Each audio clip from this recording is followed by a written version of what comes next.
ba tey si wàllu actualité ak li nga xam ne que moo di tolluwaay réew mi alors Arfan ñu daal di ñëw si li nga xam ne que moo di cette sortie bu ki nga xam ne que moo di Robert Bourgi ba tey amaan na li nga xam ne que moo di ay rebondissement tey jii gis neen ki nga xam ne que moo di yor mu ne Robert Bourgi Birahim Seck Thierno Alassane Sall société civile qu'est-ce qui fait courir ces prophètes de malheur en tout cas ku si nekk ak na nga xam ni itam noonu la ko xalaatee à fond ñu ne aussi est-ce que war neen mën a bàyyi ki nga xam ne que moo di Robert muy ñëw di war mën a dicter fu Sénégal daal di toll fu Sénégal di daal di dem lu dox ak lu doxul concrètement te Sénégalais wala mën a nekk au premier rang peut-être sa voix moom Robert Bourgi mu daal di yëkkati lu nu mel à fond est-ce que baax na si Sonko ak ki nga xam ne moo di le président Bassirou Diomaye Diakhar Faye parce que aussi sa voix dafay daal di retentir un peu partout à travers le monde. C'est faux, Robert Bourgi ne dicte rien. C'est rien du tout. Dama ne Robert Bourgi ne dicte rien dans ce pays. Il est rien du tout dans ce pays. Il faut ngeen xam lolu. C'est un affairiste d'État. Mom la Ousmane Sonko ne jeex na dans ce pays. Quand ils ont pris les rênes de ce pays, ñom wa Pastef ñom Ousmane Sonko ak Diomaye, Ousmane Sonko en tant que premier ministre, il a déclaré officiellement ni que les affairistes d'État jeex na dans ce pays. Te Robert Bourgi, il fait partie de ces affairistes d'État là. Il Macky Sall mom c'est-à-dire que waji ay laafa la yor Robert Bourgi fépp fu mu dem il faut que la famille toy tak. Non, c'est comme ça. Il fait des chantages avec à travers des États. Il travaille avec des États. Il menace des États parce que c'est un milliard. C'est un Français, on connaît. Donc, quand il a essayé avec Diomaye ak Sonko demul il fait ces genres de trucs là de manipulation. C'est de la manipulation. Quand il dit ouais, les institutions financières ont reculé, ouais, les bailleurs ont fui, c'est de la manipulation, c'est faux. Tout ce que Robert Bourgi a dit, c'est faux. Il n'y a rien de vérité. C'est faux, c'est archi faux. Oui, les institutions financières ont fui. Oui, les bailleurs ont fui. La situation financière de ce pays est comment dire, incertaine, je ne sais pas quoi. C'est faux, c'est archi faux. Dans le salaire, fonction de salaire au Sénégal, est-ce que dès que tu dis que ni fonctionnaires yi fayu ñu leen léegi lan lay wax moom Robert Bourgi? Oui, j'ai soutenu Pastef. Oui, si tu as soutenu Pastef, mais tu n'as pas voté pour Pastef, comme je l'ai dit hier. Robert Bourgi, ce n'est pas un Sénégalais. Damane, ce n'est pas un Sénégalais. C'est un Français. Mais c'est un Français peut-être qui aime Damane, quand il dit j'ai peur pour mon pays, ce n'est pas ton pays, c'est notre pays. C'est notre pays, nous les Sénégalais. Nous, on n'a pas peur pour notre pays. On a la confiance envers les nouvelles dirigeants. C'est nous les Sénégalais qui doivent prendre la parole. Ce n'est pas Robert Bourgi. Il est qui? S'il a des choses à dire, il n'a qu'à aller en France et les dire là-bas. Et dire ces choses-là en France. Ce n'est pas au Sénégal. Nous, on est un État souverain qui aspire à se développer correctement. On ne va pas tendre la main à qui que ce soit. Si lui, Robert Bourgi, il veut qu'à travers ces allocutions-là, Sonko ak Diomaye ñu woo ko, mais il se trompe. Mais est-ce que il se trompe? Non, Fallou, tu connais pas Robert Bourgi. Ni xam Robert Bourgi, xam nañu qui il est. C'est un gars boo xamantene xolal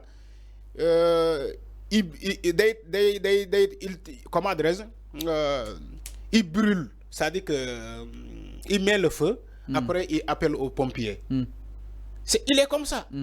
Dans tous les États au monde, Robert Bourgi, il s'est toujours comporté de la sorte. Il met le feu, après il s'appelle comme pompier. Il dit ouais, je suis voilà.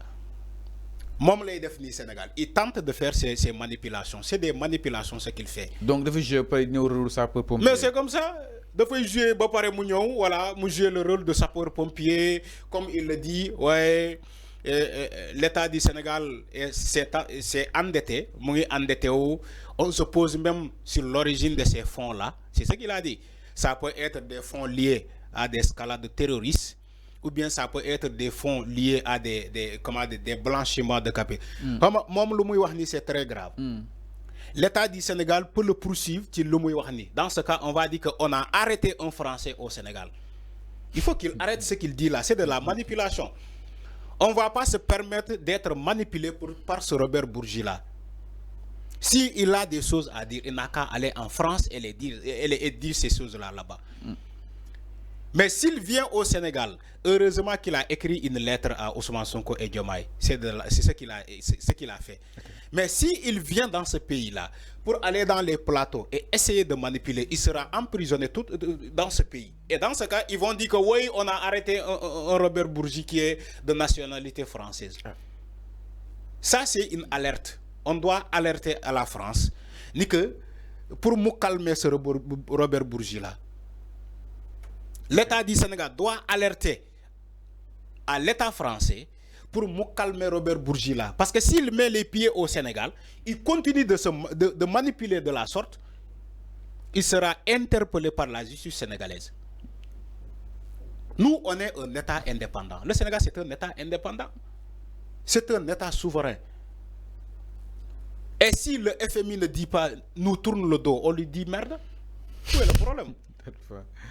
Enfin, si le FMI tourne le dos au Sénégal, le Sénégal lui dit merde. Mais la société civile, nous avons FMI, il faut les Arfan. Donc, FMI, quand la développé? On a fait le tout pour remonter Mengok avec les Nahamed. FMI, ban pays l'a développé? FMI, ban pays l'a développé? Les races, les fonds de jouer FMI. FMI, ban pays l'a développé? Si tu FMI, les sujets du Fonds monétaire international, les fonds de jouer Arfan. Fallait les jouer. L'on ngay wax yow. Dañuy laaj. Yow Fallou, vous n'avez rien compris d'un État. Vous croyez que FMI, dalay may khalis, mayula, il te prête de l'argent que tu dois rembourser. Que nga dem leb ci FMI wala nga bayi FMI dem leb fenen, c'est la même chose. Okay. Mais vous nous dites que non, il faut nous imposer FMI. Comment ça? Bu ñu waré leb FMI lañuy dem. Parce que FMI do la may khalis, mayula, il y a de la désinformation. On désinforme la population. J'ai écouté même Babacar Ba. Babacar Ba, qu'est-ce qu'il a dit? Oui, pour nous gagner le colloque avec FMI. Non, attends, j'ai un de ces extraits, Babacar Ba, du Forum des justiciables, je ne sais pas. C'est ça la manipulation. Ils viennent au Sénégal, ils sont au Sénégal en train de manipuler la population. Maintenant, si la population n'est pas. Assez... Tout le monde manipule. Non, si la population. Ils manipulent les gens. Si la population n'est pas assez outillée en information, ils vont tomber sur cette manœuvre. Qu'est-ce qu'il a dit? Il dit que le FMI doit continuer à apporter son assistance technique et financière à l'État du Sénégal. Écoutez, pour une stabilité économique durable. En outre, l'assistance technique du FMI en matière de finances publiques a toujours été un levier stratégique dans la prévention des déséquilibres macroéconomiques. C'est ce que Babacar Ba, président du Forum des justiciables, c'est ce qu'il a dit. Mais qui est FMI? Qui est FMI? Est-ce que c'est l'État du Sénégal qui a tourné le dos à FMI? Ou bien c'est FMI qui nous a tourné le dos? Voilà l'information. Ils sont dans la désinformation. FMI m'a tourné le dos au Sénégal. Pourquoi? Vous croyez que l'État du Sénégal va continuer de courir derrière FMI? Mais non. On s'en fiche de FMI et on continue, on progresse. De toute façon, depuis 1960. Donc les financements, il faut les jouer à de toute façon, où se trouve justement la question. De toute façon, est-ce qu'on a le choix? Il y a la Banque africaine de développement qui est là, la BAD. Tu crois que c'est le FMI qui existe? Non, il faut aller chercher des informations. Banque africaine, oui. Mais le Japon est dans la Banque internationale sous justement la collaboration du FMI, Fonds monétaire international. Je précise. FMI, le Sénégal n'a pas dit que les nouvelles autorités n'ont jamais dit qu'ils ne vont pas travailler avec FMI. Ils n'ont jamais dit ça. Il faut demander Cheikh Diba, qui est le ministre des Finances, de l'économie et des Finances. Il faut le demander. Il a dit publiquement que les agents ou bien les représentants de FMI aux États-Unis, nous avons un projet. Il l'a dit ici.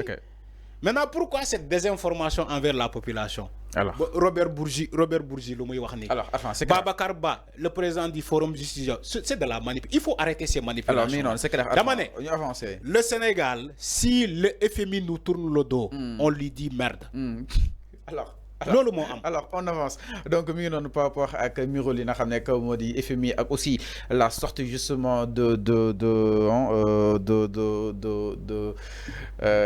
Robert Bourgi. Alors tout à fait autre chose dans ce truc de matinal avant avec justement la sortie justement de Thiat